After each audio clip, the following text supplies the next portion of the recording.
Join UF Hall of Famer and 14-year NFL vet Shane Matthews every weekday as he brings you all you need to know about your Florida Gators, including news, analysis, and opinions with some of the biggest names in sports. Find us on Spotify, Apple Podcast, Google Podcast, or wherever you listen to your favorite podcast.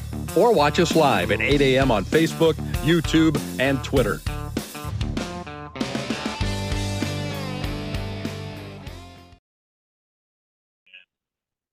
Good morning. It's a live edition, a Thursday edition of PodUp with Matthews in the morning from the Crime Prevention Security System Studios, large enough to serve you, small enough to care. It is Thursday.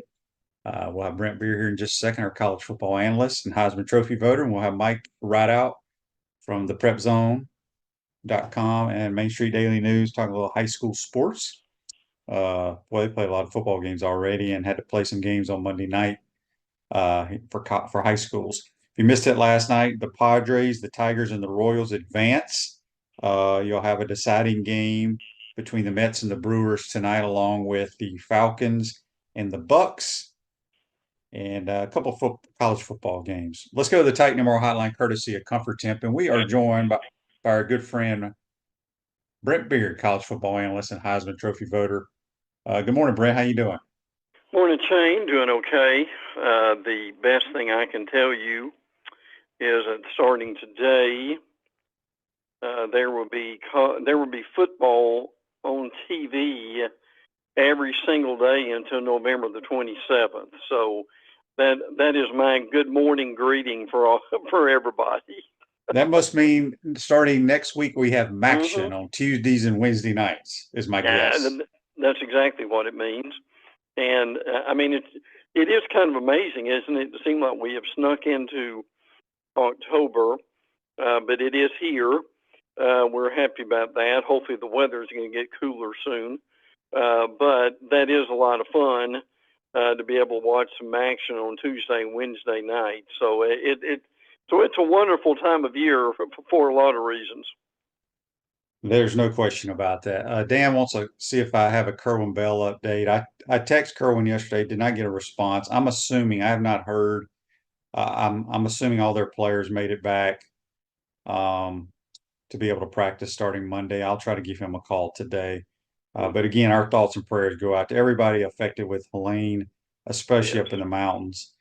And somebody's got to please explain to me how $750 is going to help anybody. Come on, people.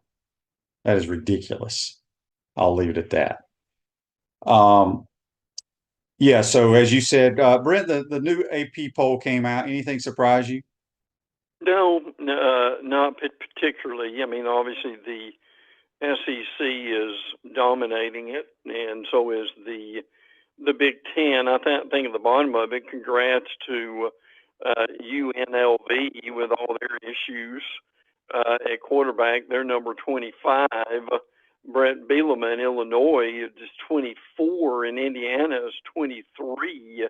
And I think one thing that's kind of refreshing is Duke is 5-0 with Manny Diaz.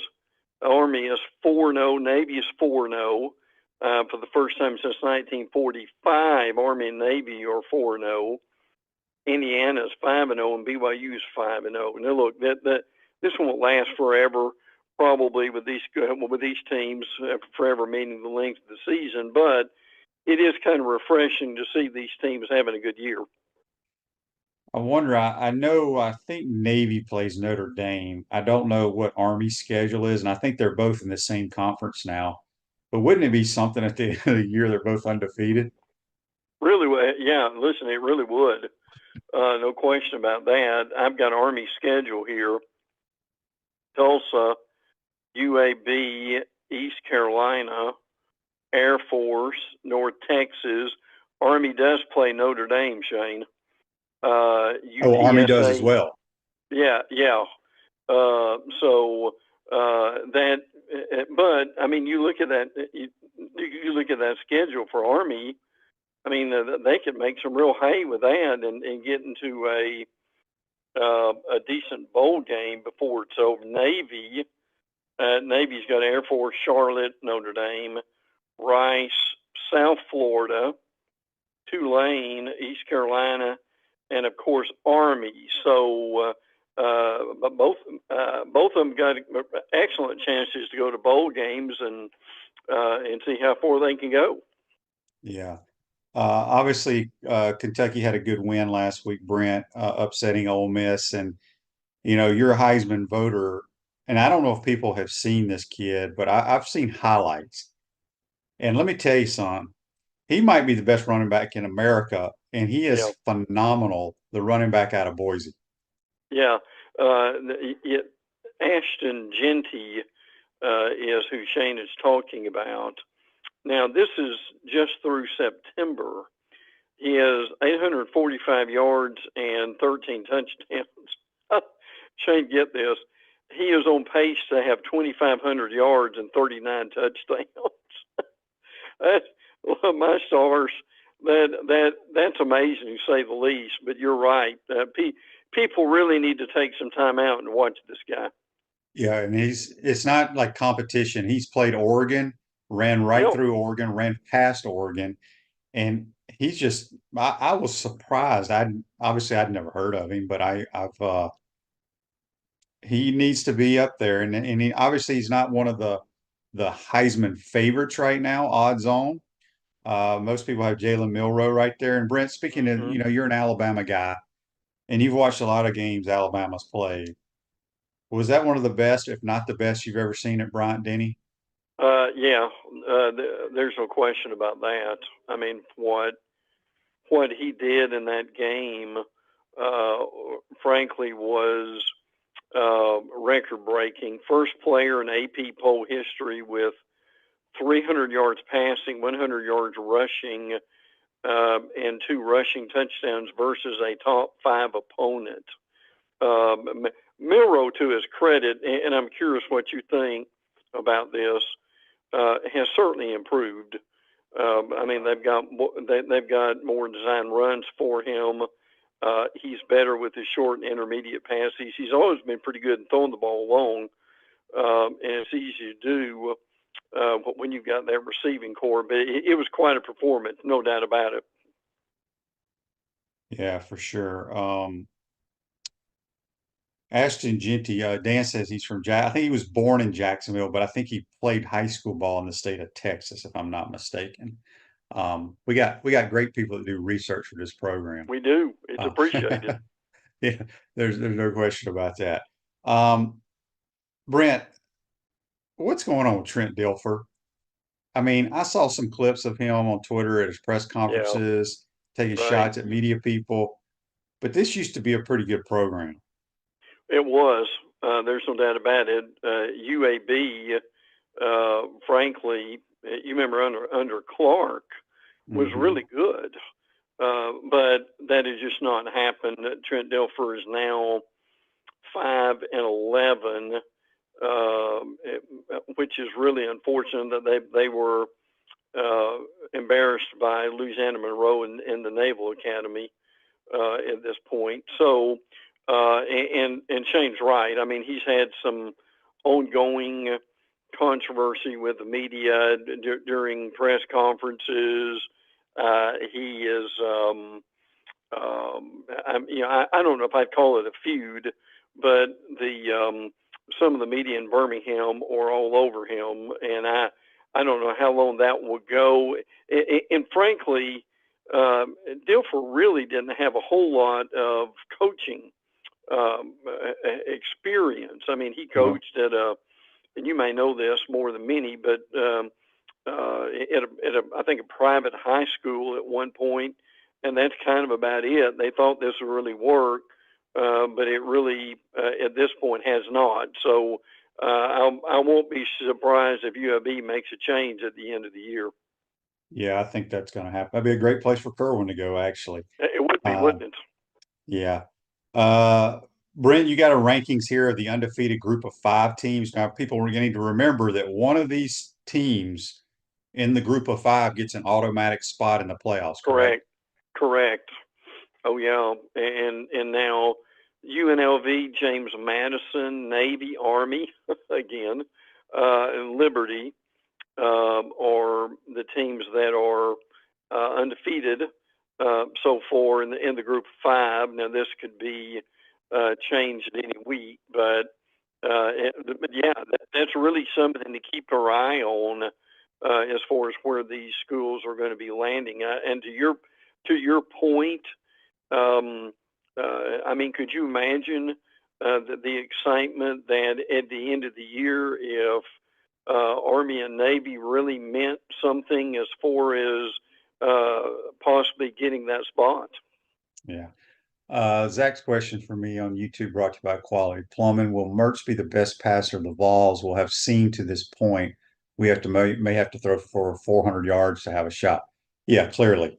He'll be the best thrower up to that point. The heaviest quarterbacks in FBS. Yeah, this is kind of a fun stat. Although I will say, Coach Napier said on his presser the other day that KJ Jefferson's weighing at 261 right now. Hey, Shane, this is one of those lists that has those roster weights that we see that are nowhere near.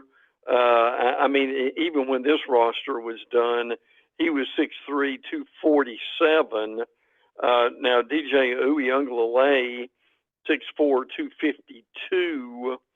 Lenore Sellers at South Carolina is 6'3", 242.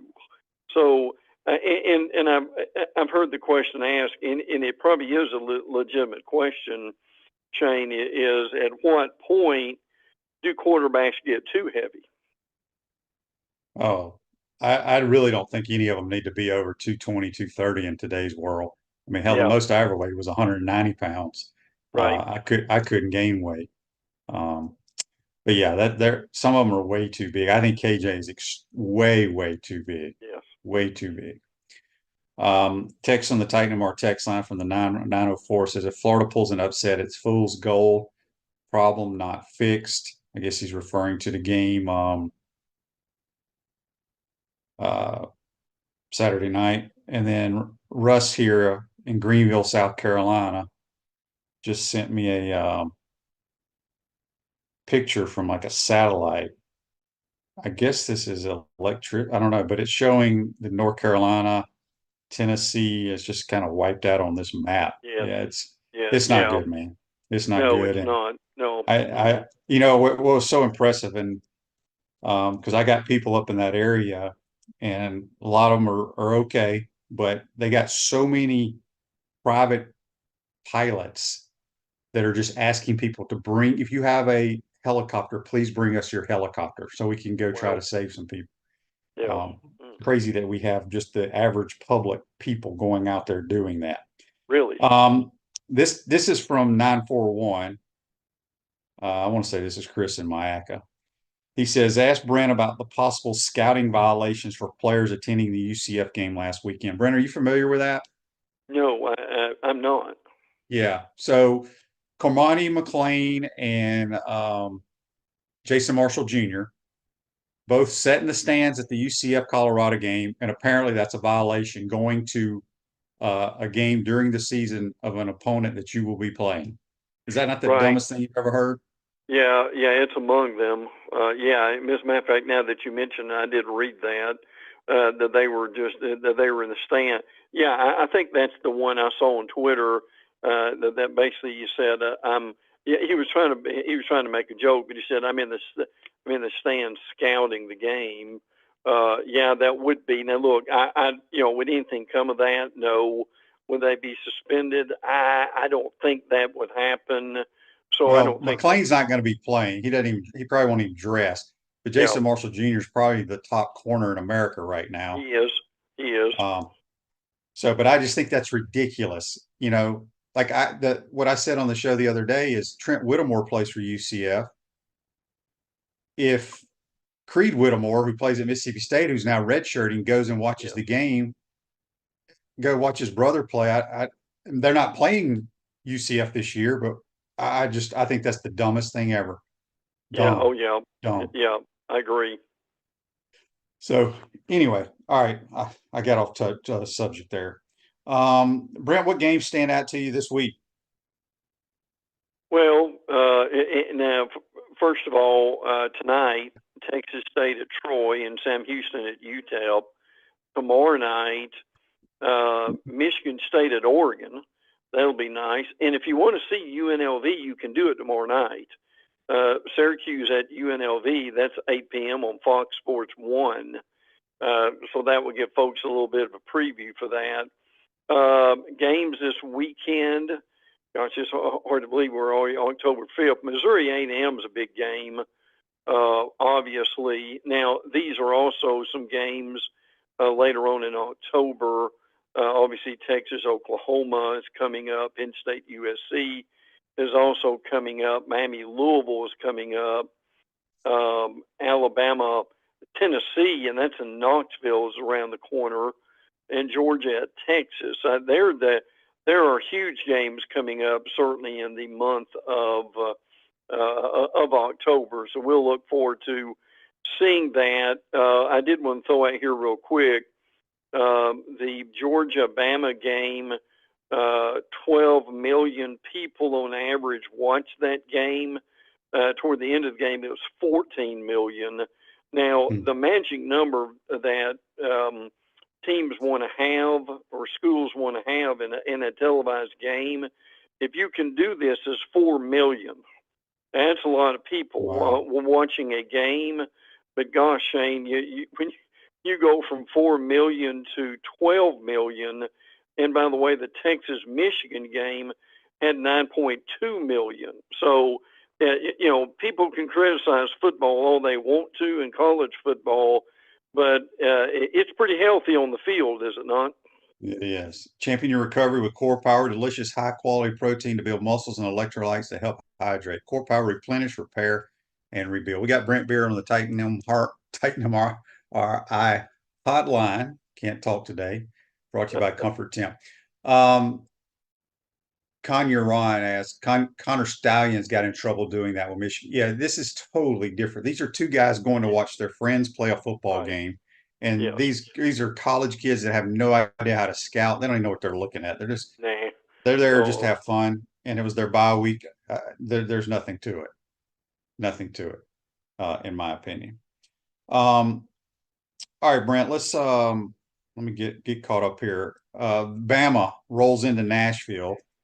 There'll be 90% Alabama fans, 10% Vandy fans.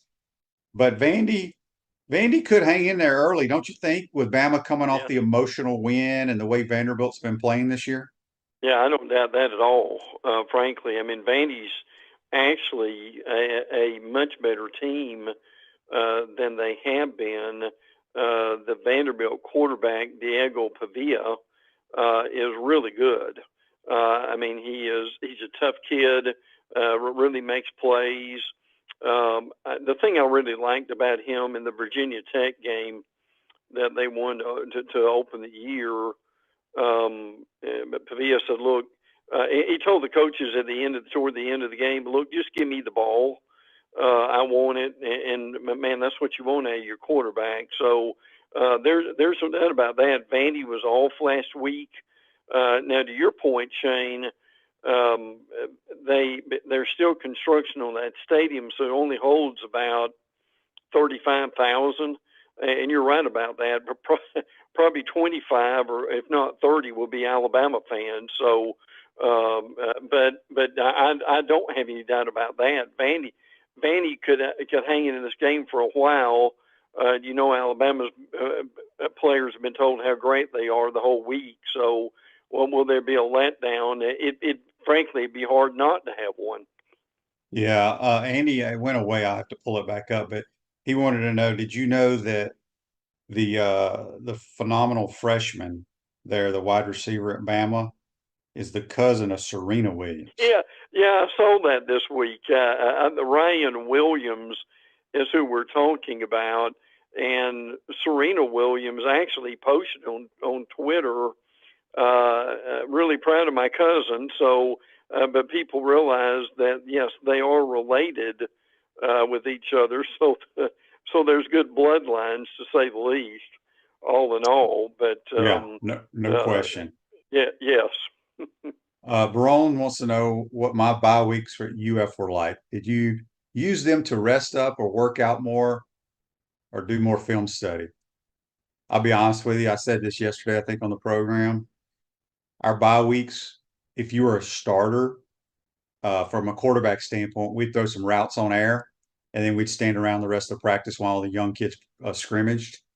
And we only did it, I think we practiced twice, maybe 3 days that week, and most of it was in shorts.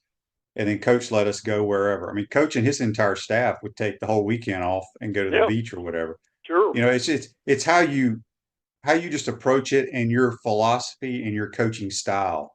Hmm. Um, you know, some coaches think you got to continue working and to get better, and there's some merit to that. But you are what you are. Yeah. But we took our bye weeks for obviously the guys that were banged up to get healthy, but it was mostly to let the young guys, the red shirts, the Hmm. walk-ons, the backups, they'd have scrimmages the whole time, and we'd just sit there and watch. Yeah. Um, so people do it different ways. All right, the oldest rivalry in the Southeastern Conference. It's weird. It's already being played. Auburn at Georgia. Yeah. Auburn has not won in Athens since 2005. So And that they ain't tells going to you. win this week. No, they're not. I agree with that. Now, look, there's some things about Auburn that I mean, they can run the ball well with Jarquez Hunter. Their defense is probably better than people thought it was going to be. But again, they lost to an Oklahoma team that their starting wide receivers, every one of them, were injured, and they had basically a new quarterback. But they still lost, and part of that was because Peyton Thorne threw a pick six. And Hugh Freeze said, the Auburn coach, after the game, well, we should have run the ball more. So Auburn's still struggling a lot of ways with that. Auburn has not beaten a Power 5 opponent that finished the season with a winning record since Ole Miss in 2021. That's quite a long time. I thought this was interesting about Hugh Freeze was number of seasons with 20 plus turnovers as a head coach. Hugh Freeze has 8 of those. So, and that's kind of his style with that. But look, to your point, now Small Munden is not going to play for Georgia, but I can tell you they will be incredibly focused. I'm not necessarily saying the game will be over by halftime, but when Georgia loses a game the way that they did, and they thought that they should have won, they will be more than ready to play and will win on Saturday. Yeah, and I think I read where I think he's the top dual threat quarterback in America that was committed to Notre Dame. Flipped. I think he's from Mississippi actually. Flipped to Auburn for next year's class. So they need a quarterback. I don't know if he's their answer or not, but I think Georgia wins that game. Another boy, Arkansas, they've played a rough schedule. They're coming off a physical battle, a loss. They probably should have won the game, but they host the Vols, who I believe are coming off a bye. Yeah, they are. Yeah, and real quick, the guy you're talking about is Deuce Knight. Yeah. He is a dual threat quarterback that flipped from Notre Dame to Auburn. Yeah, the Arkansas hosting Tennessee. That's your Saturday night game on ABC. This could be a pretty good game, frankly. Taylor Green is still learning to play quarterback under Bobby Petrino. He has some good plays and not so good plays, but Arkansas's biggest problem right now is they're among the worst of the Division I teams in turnovers. They've lost 9 turnovers so far this year. But yes, Tennessee was off. Gosh, this is something for Florida fans to remember. Tennessee's outscored their opponent 78-3 in the first quarter. They're also getting Lance Hurd back, their left tackle. But Tennessee is really one of the few schools in America that are in the top 5 in offense and defense. They've got a really good defense. I'm going to be really curious what you think of their defense next week. Yeah, this is I think that the Tennessee wins, but Arkansas can certainly give them some problems. Yeah, they're if Taylor Green, he's a fun kid to watch, but boy, He he will really scare is. the hell. Calling plays for him, you don't know what he's going to do. I mean, No, you he don't. is he is a turnover machine. He Either is. It, fumbles or just bad interceptions. It's yeah, crazy. yeah. The Gators coming off their bye are hosting UCF, and obviously we know UCF wants to run the football. We stink at stopping the run. What have we done over the bye week to change all that? But Brent, this one of the UCF's top players has opted out to redshirt and Yep. intends to transfer. I just don't know how you handle that as a coach on your team. You know, if you want a redshirt and continue with the program, okay, but he's already intended that he's going to transfer. Yeah. Right. Right. I just don't know what you do with the guy. I mean, can you imagine everything else that a coach has to deal with this time of year? And Shane's talking about Xavier Townsend, who was one of their wide receivers, and the guy was a pretty good return guy, also in special teams. So I think that's a great point that coaches are having to deal with. Now, again, the reason this is going on is that they get the 4 games that they can play in without it affecting their eligibility. We're at that point now, so that's why we're seeing. I mean, it's not a lot of guys, but we're seeing enough of these guys where it really poses a problem for coaches. Yeah, it really does. Dan's question, Brent, for you on Facebook Live, brought to you by Mel Law. He says, at this point of the season, do you see more or less SEC teams making the playoffs in comparison to the start of the season? That's a good question, Dan. I still think it's about the same. I mean, you still got the obviously Alabama, Georgia, Texas. You've got Missouri that is involved. Ole Miss that's involved still. And even though Ole Miss lost, that's only one game. And the thing we got to remember, I think teams can be 10-2. And still get in the playoffs without a whole lot of issues. And particularly if you're an SEC team, that's going to have one of the better strength of schedule, and that's what the committee will be thinking about.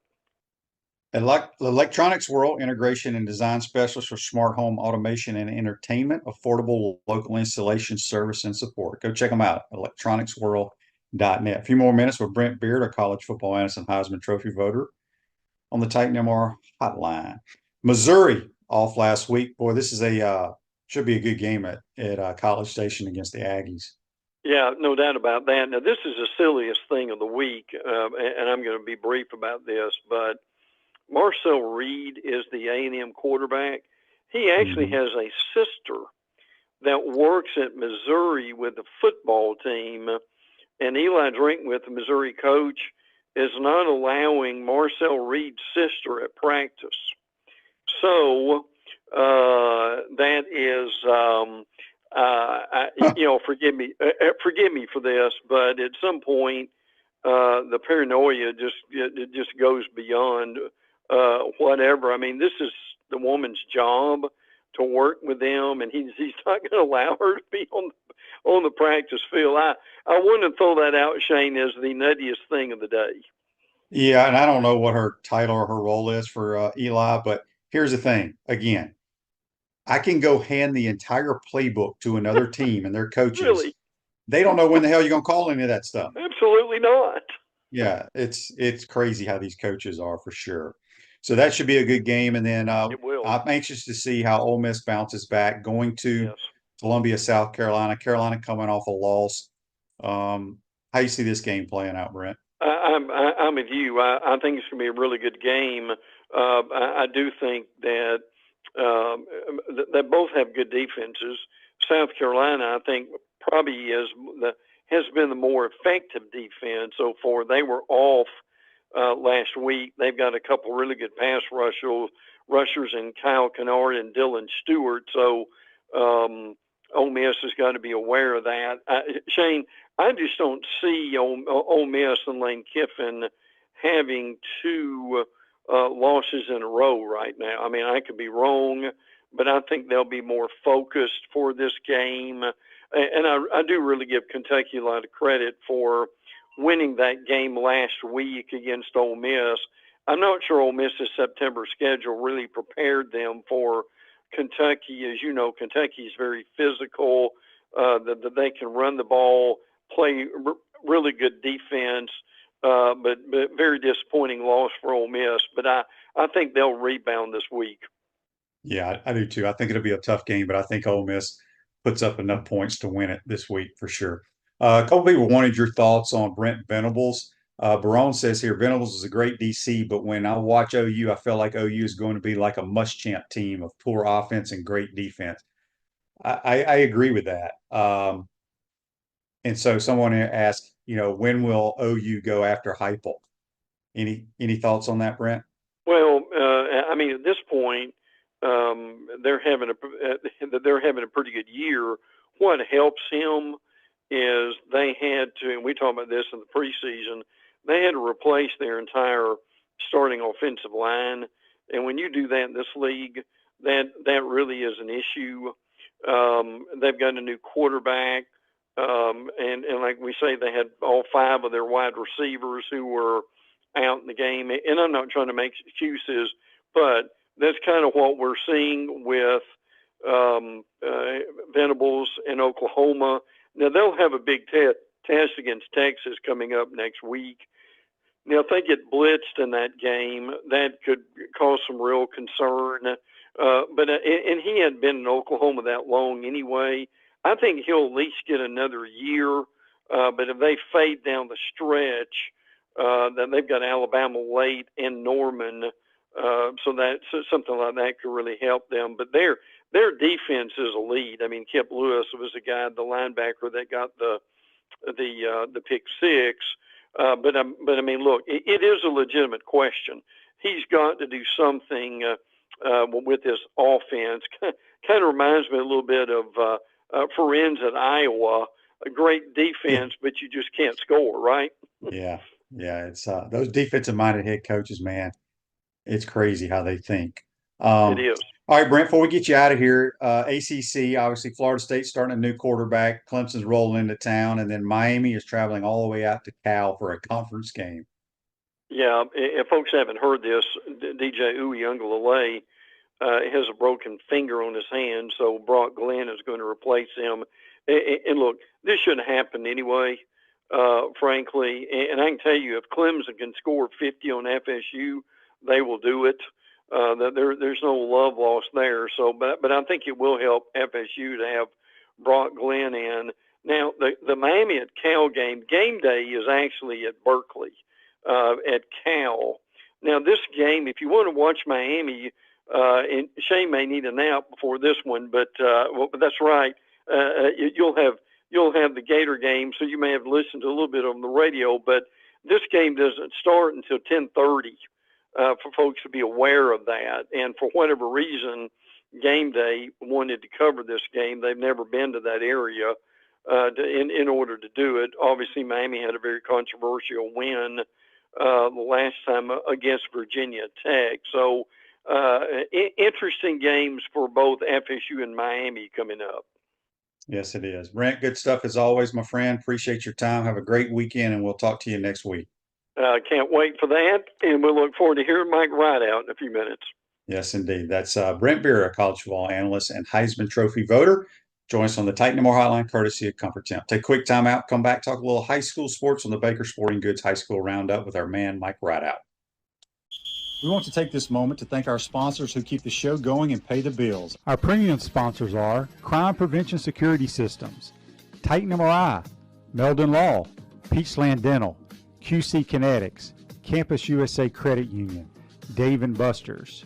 Gridiron sponsors, CertaPro Painters, Comfort Temp, UF Bookstores, Quality Plumbing, Silverback Concrete, Rules Ogra State Farm, Tropical Smoothie Cafe, F45, Gator Dominoes, Celebrate Primary Care, Miapa Latin Cafe, Gator Bait Media, Aikido America, Style Cuts, Ironwood Golf Course, Big Mills Cheesesteaks, 84 Lumber, Dowling Signs, Baker's Sporting Goods, MG&A Wealth, Florida Cracker Kitchen, Nest and Wild, Florida Victorious, Electronics World. If you're interested in promoting your business on the show, call Freddie at 352-284-3733. If you like what we're doing here, make sure to follow us and support the businesses that support us. Pro football legend Emmitt Smith understands your joint pain. It does not surprise me that there are a ton of people out there that's in pain. That's why Emmitt is such a proponent of QC Kinetics, offering real lasting joint pain relief with non-surgical, all-natural biologic treatments. Whether it's a joint pain, ankle pain, shoulder pain, neck pain, back pain, hip pain, any kind of pain, the body eventually will break down when it's under that much stress. That stress can cloud your judgment to the point that you'll just say yes to the scalpel or yes to another prescription of pain pills. But maybe it's time for a second opinion from QC Kinetics. The reason why I would recommend this is because the natural biologics that QC Kinetics is providing you gives your body a chance to naturally heal itself. Restorative, regenerative solutions are here. Get lasting relief and live your life. Call QC Kinetics, 352-400-4550. That's 352-400-4550. QC Kinetics, 352-400-4550.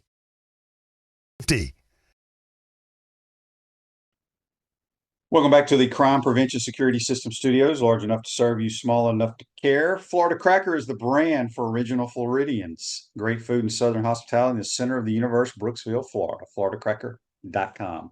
Headed to the Titan MRO hotline now, courtesy of Comfort Temp, our man Mike Ridaught from the PrepZone.com and Main Street Daily News. Morning, Mike. How you doing, bud? Hey, good morning, Shane. Just happy that we're playing again after all the weather postponements and cancellations last week. It's hard to believe that we're halfway done with the football season, regular season, and then volleyball. We're less than 2 weeks away from postseason playing volleyball. Yeah, let's start with volleyball. Let us know what teams have a really good chance to excel in the postseason and maybe make a run. You know, I think that the top teams in Alachua County have got to be Santa Fe and Gainesville. Well, I don't want to leave out the Rock, but they are not an FHSA team. But I did want to show them some love because they're 13-2. But that's a varsity team. It's not a national team. The Rock's 13-2, and they beat Gainesville twice this year. They swept St. John Lutheran. But again, they're not an FHSA school, so we'll leave them out. Santa Fe and Gainesville, probably easily the best volleyball game that I've seen this year, Shane, and I've seen probably 9 or 10 volleyball games this year. Those two teams got together at the Purple Palace on Tuesday night, and it was really a playoff intensity type game. I mean, both these teams ranked top 10 in the state in their respective classifications. Santa Fe won the first set, and then Gainesville won the next one, lost the next one, and then won the next two. So Gainesville beat Santa Fe in 5. Santa Fe, though, right now is number 2 in 4A in the FHSA rankings behind Bishop Kenny, but they are number 1 in Region 2. They're going to be hosting the district tournament, which starts the week of the 14th. So not next week, but the following week, we're in postseason play for volleyball. Hard to believe. But Santa Fe having a really nice year, despite the loss to GHS. I think they've got a chance to make a pretty good run in their classification. Gainesville, they're ranked number 1 in their region, 5A Region 1, and they are Region 2, and they are 8th overall in the state in Class 5A.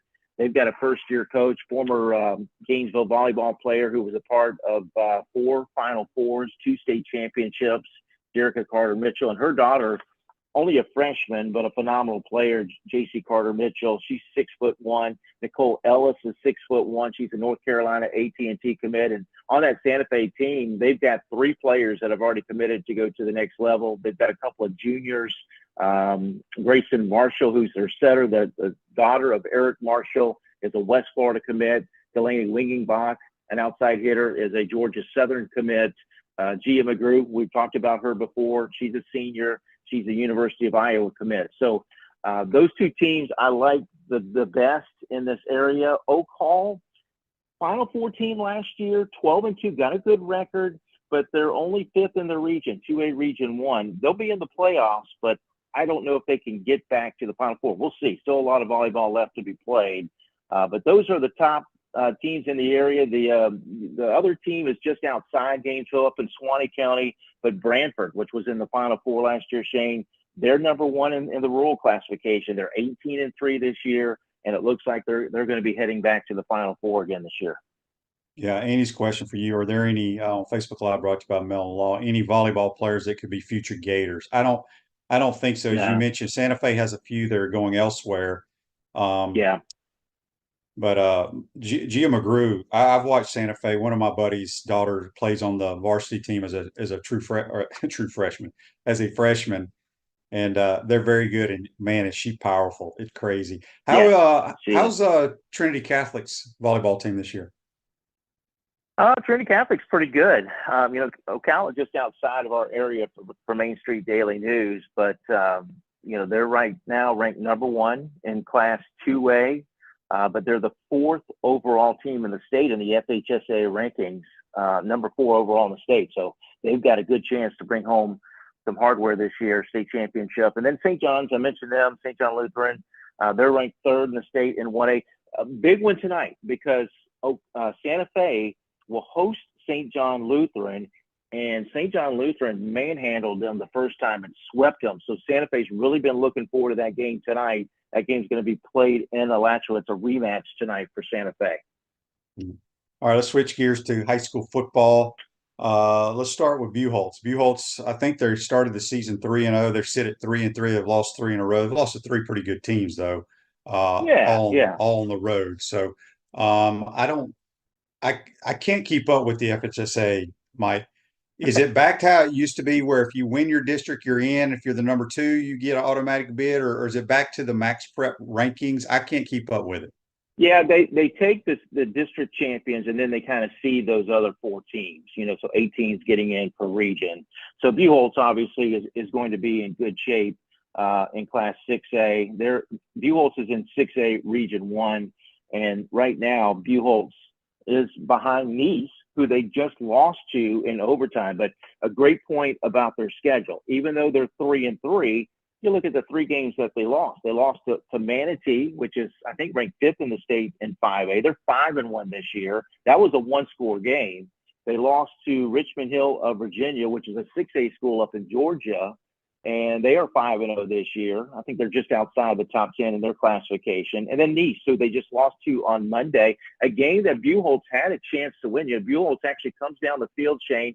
They converted a 4th and long with, I think, about 24 seconds to play in the game to put them in field goal range. Junta kicks a 44-yard field goal to send the game into overtime. Nice kicked the field goal in overtime to take the lead, and then Trace Johnson throws a pick near the goal line in overtime, and they lose that game. I kind of equate that game, though. A couple of years ago when Buchholz went to Bartram Trail, they lost at Bartram Trail. Bartram Trail was undefeated going into the playoffs. Buchholz got a chance to play him again, went on the road, and beat Bartram Trail in the playoffs. I kind of see some similarities there, but Nice is 5-0 right now. They're ranked 2nd in 6A. And again, that was just a 1-score game, a field goal in overtime. That Richmond Hill, Georgia game was just a 1-score game. So Buchholz is in great shape right now. The question is now, how will they bounce back, because they have to play a second game in 5 days. Tomorrow night, Buchholz will host Gainesville. So it's always a big game, city rivalry game.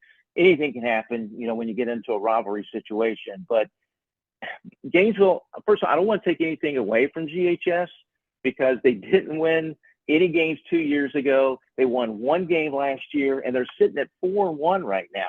But their 4 wins are against teams who are combined 2-18. So clearly Buchholz is the better team. But we did see Buchholz earlier this year struggle against Eastside before pulling away in the 4th quarter in that one. But GHS, again, got to give them some love, 4-1. They're in a tough district, though, 4A District 5. They still, even though they've lost, their only loss came in district play. They lost to Lecanto, which is 4-1. But they've still got Ocala Vanguard in that district, which is 4-1. Leesburg is 4-1. And Buchholz has really kind of dominated this series too, Shane. They've won 5 in a row. And if you look at the scores, at least in the last 3 years, 35-7, 49-0, 34-13. I think Buchholz will go to 4-3 with a win tomorrow night. Yeah, I agree with that. Where's Hawthorne and Williston has been struggling a little bit this year. Union County, are they the best team in that 1A rule in this area? According to the rankings, yes. In our coverage here, and we cover all of Alachua County, we cover, all the way up to Suwannee County. I mentioned we don't cover Marion County, so this is as far south as we go. But there are 3 undefeated teams left in our area, and 2 of them are in the rural classification. Union County, which, as I mentioned, is ranked number 1 right now in the FHSA rural classifications, but then also Chiefland. Chiefland's also 5-0. Adam Gore's back for his 3rd stint with the Indians, and right now they're ranked 5th in that rural classification. Those 2 teams will play each other this year, so we'll have at best 2 undefeated teams this year. The other team is Stark Bradford, which got a win 40-0 last week against Keystone Heights. But you mentioned Williston. Let's give a shout out to Robbie Pruitt. He just won his 400th career game. He won 4 state championships at University Christian in Jacksonville. He won 3 state championships at Union County, and they got a 38-7 win this past Monday night against Trinity Catholic of Ocala. So big shout out to Robbie Pruitt. He's been coaching football for a long time, and they had back-to-back undefeated seasons, regular seasons, and then lost their season opener to Chiefland. But they're getting on a little bit of a roll, as I kind of figured that they would. Wilson right now, after that loss to Chiefland, they've been able to bounce back. And even though they lost at Eastside a couple of weeks ago, they do have 3 wins on the season, and I would expect them to be in the mix. They've got a really young offensive line. So they're still kind of trying to piece things together. But I think as the season rolls on, you'll see Williston in the postseason. Yeah. You mentioned Bradford. I think Bradford's got a really good team. I know they beat Mandarin. I think Mandarin may have had some of their 5-star players. They did. Their quarterback was out. But yeah. I think Bradford played Cocoa for the state title last year. Probably, and the year before.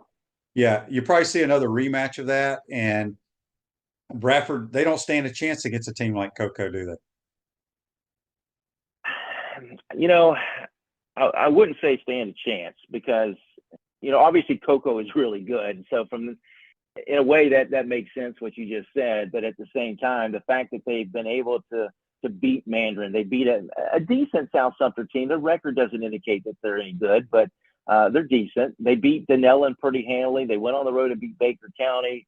Their defense has given up 7 points or less 3 times this year. So, they say defense wins championships. They're going to have an opportunity. I think that Cocoa will, again, we're talking about Cocoa. Cocoa's really, really good, Shane. So I don't know that anybody's going to beat Cocoa this year. Right now, I say nobody's going to beat them. They've got a couple of losses, believe it or not, but they lost to IMG Academy, and then they lost at Venice in a wild one, 54-51. But when postseason rolls around, I don't think anybody's going to beat Cocoa. They've been the cream of the crop in that classification. Yeah, Silverback Concrete builds firm foundations for generations. You stand on it, we stand by. A few more minutes with Mike Ridaught here on the Titan More Hotline, courtesy of Comfort Tip. So Barone's question on YouTube, and again, Mike only he knows the teams around the state, but he really only covers this north central Florida area. He says, who's the best high school team in the state of Florida this year? Is there a team just hands down better than all the others outside of IMG? Well, I'm sure St. Thomas. It's the same people. St. Thomas, Lakeland. Yeah. Yep. It's the same. Usual suspects. Yeah. They're going to probably win the state title. Right now. Yeah, Venice right now. They're ranked number 1 in 7A. According to the FHSA, they're the best overall team in the state of Florida. But yeah, you're right. You start throwing in teams like Lakeland as well. Like I said, it's the usual suspects, but that Venice football team is really good right now. And they are nationally ranked, but Lakeland's actually just ahead of them in the national rankings. St. Thomas Aquinas, you mentioned too, up there pretty high, top 5 overall in the state of Florida. So yeah, Miami Central, another team. So like I said, usual suspects, Chaminade, Madonna. It's kind of the same old. Yeah. All right, Mike, before we get you out of here, I mentioned Hawthorne. Last time I guess because of the weather and everything, I feel like their last game they played was a loss at Florida High up in Tallahassee. Do they still only have 1 loss? And do you see Cornelius and his crew making a late run and doing some damage in the playoffs? Yeah, they were actually off last week. So their last game, so that Florida High game was a couple of games ago because they had a huge win. They won on the final play of the game against a bigger school in Orange Park, Oakleaf. And then they went on the road and got a big win at South Sumter in Bushnell. So they've won 2 in a row. Their only loss was that Florida High game on the road. And they were in it in the fourth quarter. But right now they're sitting at 4-1. They've got Zephyr Hills Christian Academy this week. They'll get the win there. They actually only play 8 games this year, though, Shane. So they close with IMG Academy, but it's that white team, so it's not the big heavy duty team. And then OCP, Orlando Christian Prep, to close the season. So they're going to be in the mix. I mean, again, they've won 2 straight state championships.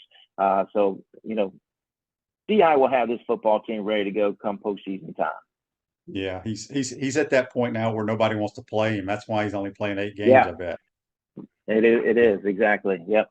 Yeah. Yep. All right, Mike, who you got on the what games you're calling this week?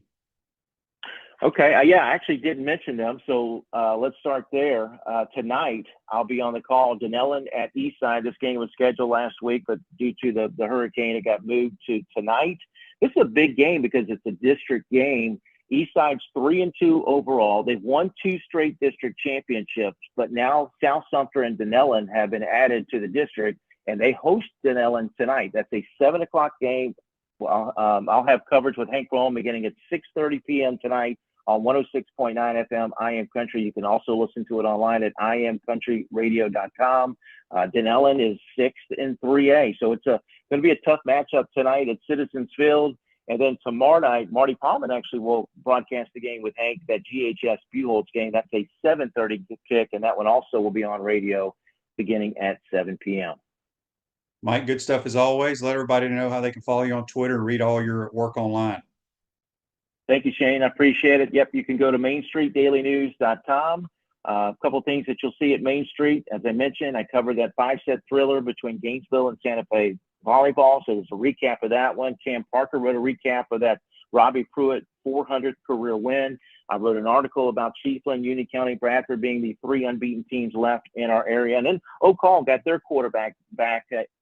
Brower's a University of Penn commit. It was good to see him back under center. They got a big win on Saturday. So those are some of the stories that you'll find, along with a story from Ricky Quintana about the city championships. The Buchholz girls claimed their 10th swimming title. Eastside boys dominated at that Rob Ramirez City meet. So some of the things that you'll find, and it's free. You can check out all of our stuff for free at mainstreetdailynews.com. Mike, how many years has Robbie Pruitt been coaching football? I mean, think you go back 400. At least over 40 years. Well, it's funny, Shane, because I mentioned this on the radio. I told Hank, I said, if you think about it, obviously you're going to make a playoff run. You're going to play more than 10 games. But let's say you play 10 games. That's 40 years. Right. So he's been coaching a long time. And he won those state championships at University Christian back in the 80s. So, 4 decades. He's been coaching for a long time. And, he's right up there. Corky Rogers at Jacksonville Bowls. You got to include Robbie Pruitt, when you talk about the greats. He's an FHSA Hall of Fame inductee. He's awesome coach.